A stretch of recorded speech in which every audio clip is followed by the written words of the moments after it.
Well, the farmer I talked to says there has been no immigration enforcement at his farm in the Imperial Valley, but he says he has heard of people afraid to show up for work, fearing that possible immigration enforcement.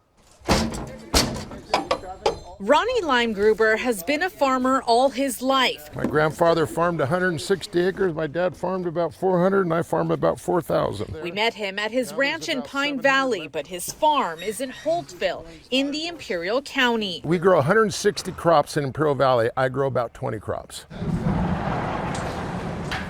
Leimgruber sits on the California Farm Bureau Board of Directors and the board for the Imperial County. The ag industry now front and center in the immigration crackdown.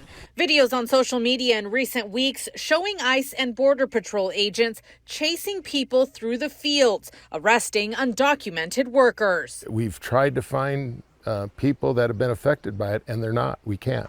Leimgruber says he hasn't heard of enforcement in the state, but says farmers and ranchers have reported some people aren't showing up for work. This is causing some confusion on a lot of farms and a lot of packing facilities, and some employees are choosing not to show up to work in the fear they might be the next raid. Last week, ICE officials were told to suspend enforcement operations at hotels, restaurants, and farms.